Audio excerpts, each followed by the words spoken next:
Hello everyone. सो आज हम discuss करने वाले हैं म्यूचुअल फंड्स के बारे में। ठीक है, म्यूचुअल फंड होते क्या हैं, इसके अंदर क्या क्या टर्म्स यूज़ करी जाती हैं, एडवांटेज, इसके डिसएडवांटेज, जितनी भी चीज़ें हैं सारी इस वीडियो के अंदर मैंने डिस्कस करी हैं। आप एंड तक देखना, ठीक है। पूरी डिटेल वीडियो है म्यूचुअल फ़ंड के बारे में, आपका पूरा कॉन्सेप्ट क्लियर हो जाएगा। सो स्टार्ट करते हैं म्यूचुअल फ़ंड के मीनिंग से। इसमें क्या होता है कि जैसे कि 10 लोग हैं, ठीक है। 10 लोगों ने अपना अपना पैसा दिया और एक बंदे को दिया और उस बंदे ने उस पैसे को इन्वेस्ट कर दिया। ये होता है म्यूचुअल फ़ंड, ठीक है। आपने क्या करा, म्यूचुअल फ़ंड क्या करते हैं कि पैसा कलेक्ट करते हैं लोगों से और फिर उस पैसे को इन्वेस्ट कर देते हैं फाइनेंशियल इंस्ट्रूमेंट में, स्टॉक्स में, बॉन्ड्स में और दूसरे मनी मार्केट के इंस्ट्रूमेंट जो होते हैं उसके अंदर पैसा इन्वेस्ट कर देते हैं, ठीक है। और ये मैनेज करे जाते हैं, एसेट मैनेजमेंट कंपनीज इनको मैनेज करती है, जैसे कि HDFC AMC, HDFC asset management company, ठीक है। तो ऐसी कंपनी मैनेज करती है। इनके अंदर प्रोफेशनल फंड मैनेजर्स होते हैं जो आपके पैसे को इन्वेस्ट करते हैं, ठीक है। ये होता है म्यूचुअल फंड का मीनिंग। इससे क्या कर सकते हो आप, छोटा अमाउंट आप 500 रुपये दे के, आप 100 रुपये दे के, 200 रुपये दे के वो भी इन्वेस्ट कर सकते हो, ठीक है। स्टॉक्स में इन्वेस्ट कर सकते हो म्यूचुअल फंड के थ्रू। और कोई भी डाउट हो ना तो कमेंट में ज़रूर बता देना, उसको माइंड में मत रखना, इजीली आप पूछ लेना। आपके सारे के सारे जो कमेंट्स हैं, जो डाउट्स हैं आपके, उनके मैं आंसर ज़रूर करूँगा। उसके बाद आता है structure of mutual fund in India. So mutual fund का स्ट्रक्चर कैसा होता है, देखो। इसके अंदर 3 लोग होते हैं। पहले तो ये मैनेज करा जाता है securities exchange board of India, SEBI के द्वारा, ठीक है। इसके अंदर 3 चीज़ें होती हैं, sponsor, trustee, asset management company. Sponsor कौन होता है, जिसने वो फंड बनाया है, स्टैब्लिश करा है उस फंड को, ठीक है। जैसे कि स्टेट बैंक ऑफ इंडिया, उन्होंने अपना खुद का एक फ़ंड बनाया, वो हो गया स्पॉन्सर। ट्रस्टी की कौन होता है, ट्रस्टी वो पर्सन होता है जो कि एक वॉच की तरह काम करता है, मतलब वॉच घड़ी वाला नहीं, देखने वाला, कि वो देखता है कि जो ये काम हो रहा है यहाँ पर, क्या ये इन्वेस्टर के फेवर में हो रहा है, क्या कोई ऐसी चीज़ तो नहीं है कि गलत हो रही है, सारे के सारे काम अच्छे से हो रहे हैं ना, एक तरीके से। ये होता है ट्रस्टी, ठीक है। ट्रस्टी के थ्रू लोग ट्रस्ट भी करते हैं कि भाई इस फंड का ट्रस्टी है, ठीक है, तो हम भरोसा कर सकते हैं कि हाँ इन्वेस्ट कर सकते हैं। उसके बाद आता है एसेट मैनेजमेंट कंपनी, जो इन्वेस्टमेंट को, जो इन्वेस्टमेंट डिसीजन लेती है और आपके पैसे को इन्वेस्ट करती है, जैसे कि SBI fund management private limited. और एक HDFC भी है, HDFC एसेट मैनेजमेंट कंपनी। तो 3 लोग होते हैं, sponsor, trustee, asset management. Sponsor जिसने वो म्यूचुअल फंड स्टैब्लिश करा है, ट्रस्टी जो देखते हैं फंड को कि सारा काम अच्छे से हो रहा है कि नहीं, मैनेज हो रहा है कि नहीं, कोई गलत तो नहीं हो रहा। उसके बाद आता है थर्ड, एसेट मैनेजमेंट कंपनी, जो इन्वेस्टमेंट के डिसीजन लेती है, पैसा इन्वेस्ट करती है, ठीक है। नेक्स्ट है टाइप्स ऑफ म्यूचुअल फंड। देखो, एक होता है इक्विटी फंड, डेब्ट fund, hybrid fund. Based on investment objective, आपका इन्वेस्टमेंट ऑब्जेक्टिव क्या है। आप इक्विटी में लगाना चाहते हो, आप कंपनी के शेयर्स में लगाना चाहते हो, तो आप ऐसा फ़ंड चूज़ करो जिसपे इक्विटी फ़ंड हो, जो सिर्फ इक्विटी में पैसा लगाता हो। सेकंड, अगर आप डेब्ट में इन्वेस्ट करना चाहते हो, डेब्ट फंड में, जहाँ पर एक फ़िक्स्ड इनकम आती रहती है जो कि बॉन्ड की तरह एक्ट करता है। सो उसमें क्या होगा, आप उसमें इन्वेस्ट करो, रेगुलर इनकम जनरेट होती रहेगी। डेब्ट फंड ये होते हैं, इक्विटी फंड जिनमें शेयर्स में, डेब्ट फंड इंटरेस्ट मिलता है, इंटरेस्ट इनकम या फिक्स इनकम मिलती है एक तरीके से। थर्ड आता है हाइब्रिड फंड्स, जो कॉम्बिनेशन होता है, इसमें थोड़े से इक्विटी भी होती है और थोड़े से बॉन्ड्स और डेप्ट इंस्ट्रूमेंट, डेप्ट की चीज़ें भी होती हैं, बैलेंस रहता है, ठीक है। सो आप अपने हिसाब से इन्वेस्ट कर सकते हो इक्विटी में या डेप्ट में या हाइब्रिड में। उसके बाद आता है बेस्ड ऑन स्पेशल फीचर, जैसे कि इक्विटी लिंक्ड सेविंग स्कीम। ये क्या होता है, एक ऐसे फंड्स होते हैं जिसके अंदर टैक्स बच जाता है, ठीक है। ये टैक्स सेव करती हैं। इनको मैं इतना डिटेल में नहीं बताऊंगा, बेसिक बेसिक आप समझ लो कि इसके अंदर जनरली टैक्स सेव होता है इन फंड्स के अंदर। सेकंड आता है सेक्टर फंड्स, कि आप किसी पर्टिकुलर सेक्टर में लगाना चाहते हो, जैसे कि आपको इंफ्रा सेक्टर पसंद है, इंफ्रास्ट्रक्चर पसंद है, आप उसके फंड में पैसा लगा दो। तो जितनी भी कंपनी इंफ्रास्ट्रक्चर में आती होंगी या जो भी उनका क्राइटेरिया होता है उस फंड के अंदर, उन्हें किन कंपनी में लगाना है, तो वो उन कंपनी में पैसा लगाएंगे जो इंफ्रास्ट्रक्चर में आती हैं। जैसे कि आपने आईटी के फंड में लगाया, तो आपका पैसा किन कंपनी में लगा होगा, जो आईटी कंपनीज़ है। आपने एफएमसीजी के में लगाया या कहीं भी लगाया, तो वो उसी पर्टिकुलर इंडस्ट्री में पैसा लगेगा, ना कि कहीं और, ठीक है। थर्ड आता है इंडेक्स फंड। जैसे कि आपने निफ्टी 50 में लगा लिया, निफ्टी 50 ऊपर जाएगा, जितनी भी निफ्टी 50 के अंदर कंपनीज आती होंगी, 50 कंपनी, उन सब के अंदर आपका थोड़ा थोड़ा थोड़ा थोड़ा पैसा लग जाएगा। और ये जो होता है ना, आपको लगेगा कि आपने 500 रुपये इन्वेस्ट करे और निफ्टी 50 के अंदर ऐसी कंपनी भी है जिसका शेयर 2000 रुपये का है, तो क्या वो 2000 का शेयर मिलेगा? कुछ यूनिट्स मिलती हैं, ठीक है। ये एक बहुत ब्रॉड कॉन्सेप्ट है, इसको बेसिक से समझो कि यूनिट्स मिलती हैं। निफ्टी 50 के अंदर 50 कंपनी जो हैं, सबकी छोटी छोटी यूनिट्स आपको मिल जाएंगी, सो इंडेक्स में लग जाएगा। निफ्टी 50 का इंडेक्स ऊपर जाएगा, आपके फ़ंड के जो रिटर्न्स है वो भी इंक्रीज़ होते रहेंगे, और नीचे जाएगा तो डिक्रीज़ भी होते रहेंगे। ये होता है इंडेक्स फंड, किसी पर्टिकुलर फंड में पैसा लगा देना। नेक्स्ट है direct mutual fund, regular mutual fund. तो देखो होता क्या है, direct fund, direct mutual fund मतलब कि डायरेक्टली पैसा इन्वेस्ट हो रहा है, और रेगुलर म्यूचुअल फंड किसी थर्ड पर्सन के थ्रू या थर्ड पार्टी के थ्रू जो पैसा है वो इन्वेस्ट होता है। डायरेक्ट फंड में क्या होता है, एक्सपेंस रेशो लो रहता है। एक्सपेंस रेशो होता क्या है, जो खर्चे आते हैं आपको खरीदने वरीदने के, ये सब जो चीज़ें होती हैं वो एक्सपेंस रेशो में आता है। डायरेक्ट में एक्सपेंसेस जो होते हैं वो कम होते हैं, रेगुलर में एक्सपेंसेस ज़्यादा होते हैं। रिटर्न्स जो होते हैं डायरेक्ट में वो ज़्यादा होते हैं और रेगुलर में कम होते हैं, क्योंकि बीच में कमीशन चार्ज होता है, फ़ीस लगती हैं, जिस वजह से रेगुलर के अंदर, रेगुलर प्लान के अंदर जो रिटर्न्स हैं वो कम हो जाते हैं, ठीक है। सो ये सब था एक बेसिक सा डायरेक्ट और रेगुलर के बीच में डिफरेंस। अब मैं आपको इसको आगे थोड़ा सा एग्जांपल के साथ बताता हूँ, ठीक है। अब ये कुछ टर्मिनोलॉजी हैं, जैसे कि एसेट अंडर मैनेजमेंट। सो जिस फंड में आपने पैसा लगा रखा है उसने कितनी वैल्यू मैनेज कर रखी है, मतलब 50 करोड़, 100 करोड़, कितने का फंड मैनेज कर रखा है, ये होता है एसेट अंडर मैनेजमेंट। उसके बाद आता है एक्सपेंस रेशो।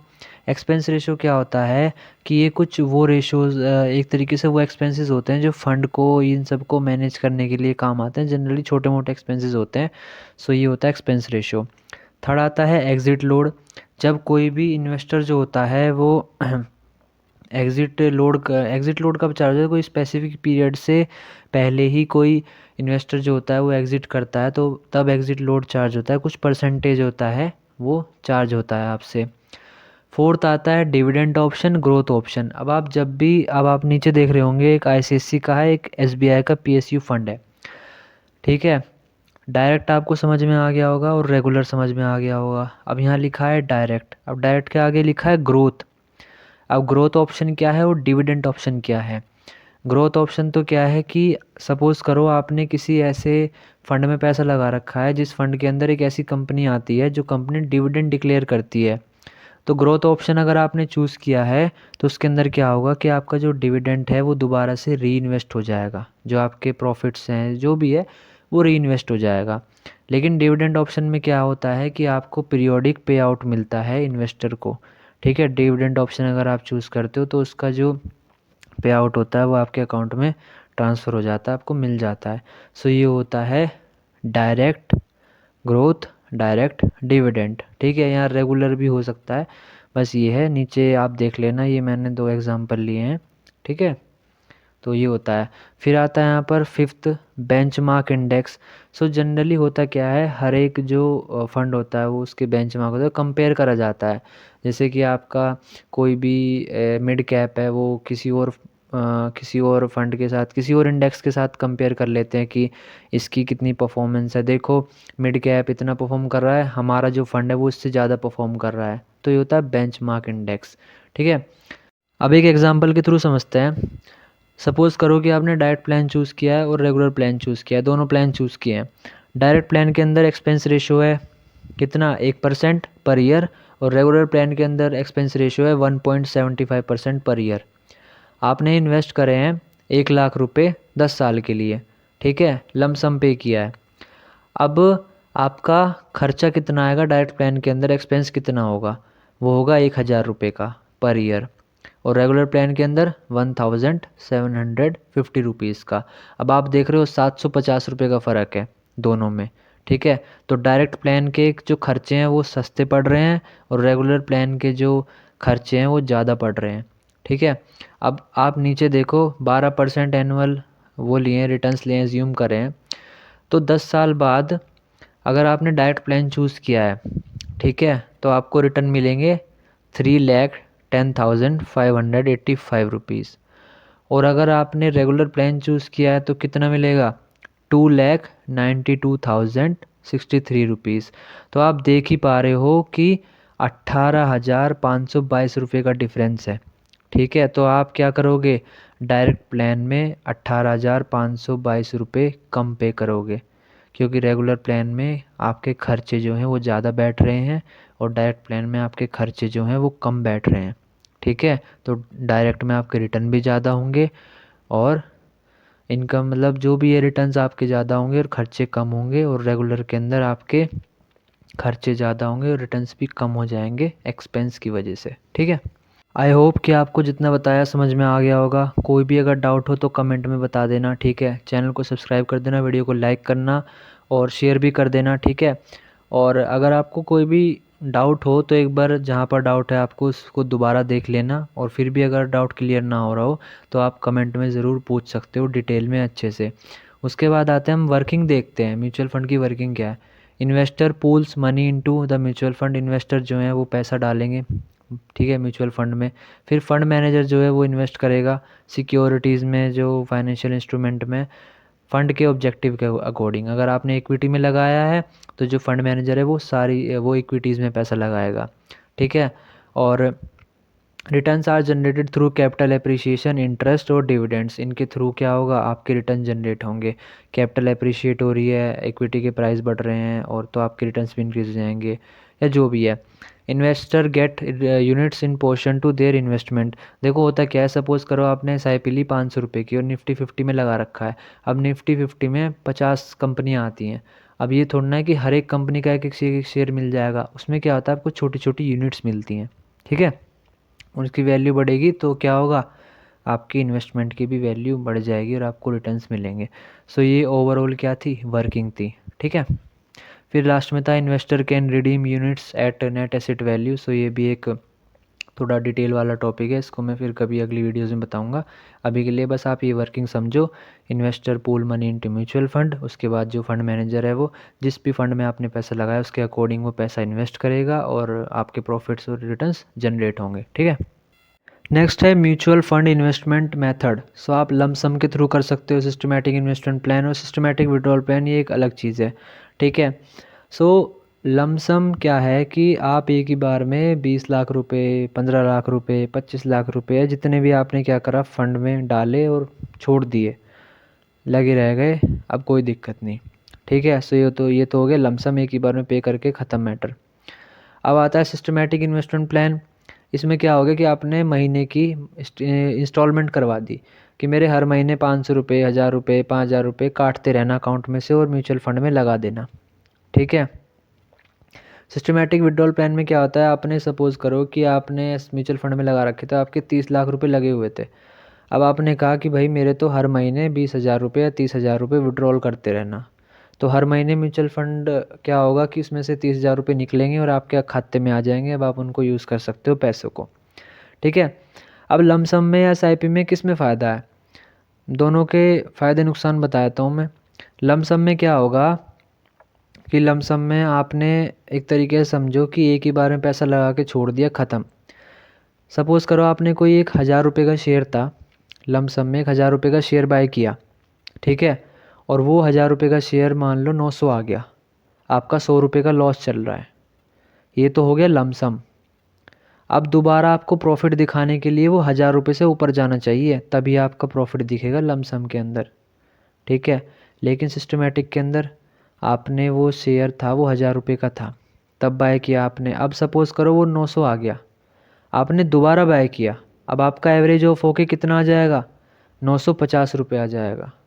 ठीक है, अब अगर आपको प्रॉफिट चाहिए तो 950 से ऊपर चला जाए तो आपके प्रॉफिट शुरू हो जाएंगे। सपोज़ करो वो और नीचे आ गया तो और नीचे एवरेज हो जाएगा। ठीक है, तो लमसम में क्या होता है, एक ही बार में आपकी म्यूचुअल फंड की जो यूनिट्स होती हैं वो परचेज हो जाती हैं उसी लेवल पे, और मार्केट ऊपर जाता रहता है तो प्रॉफिट जनरेट होते रहते हैं।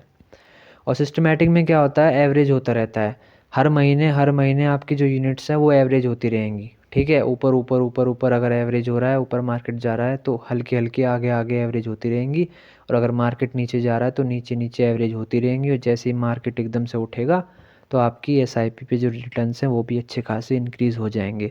सो ये होता है एसआईपी, लमसम। और सिस्टमेटिक विड्रॉल प्लान में तो क्या होता है कि आप रिटायरमेंट ले रहे हो, आप थोड़ा थोड़ा पैसा अपने म्यूचुअल फंड में से विड्रॉल करते रहो, और जो बाकी पैसा बचा हुआ है वो इन्वेस्ट ही रहेगा। तो इससे क्या होगा, थोड़े रिटर्न्स भी जनरेट होते रहेंगे, और आपका जो अकाउंट में पैसे भी आते रहेंगे, आप उनको यूज़ भी कर सकते हो अपने डेली एक्सपेंसेस के लिए। नेक्स्ट है how to invest in mutual fund. देखो, आसान सा तरीका है। या तो आप ऑफलाइन में जाके, बैंक में जाके, एसेट मैनेजमेंट कंपनी में जाके आप ख़रीद लो, डिस्ट्रीब्यूटर से बात कर लो, पेपर वेपर कर दो, बात ख़त्म। और आजकल सब ऑनलाइन ही करते हैं, तो ऑनलाइन आपके पास ज़ीरोधा कॉइन है, या एंजल वन भी है, या ग्रो भी है, तो आप उसके थ्रू भी वहाँ म्यूचुअल फ़ंड का ऑप्शन जाता है। आप सर्च करो, अपने अकॉर्डिंग आप फ़ंड बाय कर लो, म्यूचुअल फ़ंड बाय कर लो, एसआईपी की डेट डाल दो, अमाउंट डाल दो, आपके अकाउंट से कटता रहेगा, एसआईपी में, म्यूचुअल फ़ंड में इन्वेस्ट होता रहेगा। ठीक है। सो ये तरीका है म्यूचुअल फ़ंड में इन्वेस्ट करने का। वैसे इतनी कोई ऐसी चीज़ नहीं है जो बहुत ही ज़्यादा ज़रूरी है बताने की, ये तो आसान है, हो जाता है। ठीक है। सो फाइनली हम एंड पे आ चुके हैं। सो लास्ट है advantage and disadvantage of mutual fund. So पहला आता है एडवांटेज, डाइवर्सिफिकेशन हो जाता है, आप अलग अलग एसेट में, अलग अलग कंपनी में पैसा लगा पाते हो एक ही बार में। ठीक है। Next, professional management. ये जो होता है फंड जो होता है मैनेज, ये प्रोफेशनल लोगों से मैनेज करा जाता है जो एक्सपीरियंस होते हैं फील्ड के, तो आपका पैसा जाहिर है सही जगह ही लगाएंगे। ठीक है। फिर आता है liquidity, investor can redeem their units any time in open funds. So जो ओपन फंड होते हैं, ओपन फंड होते हैं, एक क्लोज फंड भी होते हैं। सो होता क्या है कि कुछ फ़ंड की टाइम पीरियड होता है, कितने टाइम के बाद आप इन्हें विड्रॉल कर सकते हो, ये सब।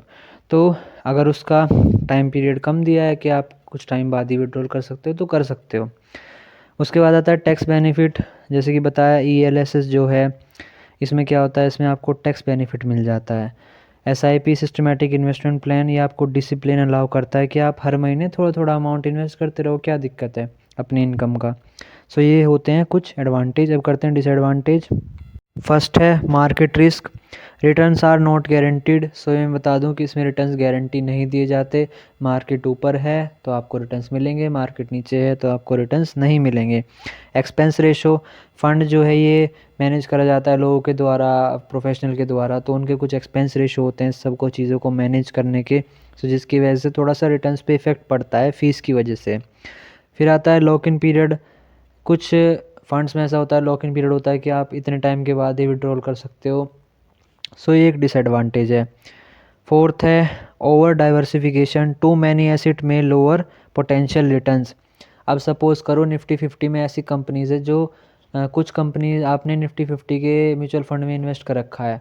ठीक है। उस फंड के अंदर 50 कंपनी जो निफ्टी 50 की है उसमें पैसा लग रखा है। अब कुछ कंपनीज़ हैं वो अच्छा परफॉर्म कर रही हैं, और कुछ कंपनीज़ हैं वो कैसा परफॉर्म कर रही हैं कि वो कम परफॉर्म कर रही हैं, अच्छा परफॉर्म नहीं कर रही, तो आपका जो ओवरऑल रिटर्न है वो कम हो जाएगा। ठीक है। वहीं अगर मान लो 50 कंपनी है, 50 में से 30 अच्छा परफॉर्म कर रही हैं, 20 अच्छा परफॉर्म नहीं कर रही, तो आपके रिटर्न्स पे भी इफेक्ट पड़ेगा। ठीक है। सो ओवर डाइवर्सिफिकेशन हो जाता है, बहुत ही सारी स्टॉक्स में, कंपनीज में पैसा लग जाता है, जिस वजह से ये एक डिसएडवांटेज है। सो आज की वीडियो में बस इतना ही। आई होप कि ये वीडियो आपको इन्फॉर्मेटिव लगा होगा। कोई भी डाउट हो तो फ्रीली कमेंट बॉक्स में पूछ लेना। ठीक है। डिटेल में जैसे भी आपका मन करे पूछ लेना, और एक बार डाउट हो तो एक बार दोबारा से वीडियो को बैक करके दोबारा से देख लेना जहाँ भी डाउट हो तो, और चैनल को सब्सक्राइब कर देना, और वीडियो को लाइक कर देना, कमेंट भी करके बता देना। ठीक है, डाउट या आपके फीडबैक्स जो भी हैं। और बाकी मिलते हैं अगली वीडियो में। Thank you, bye.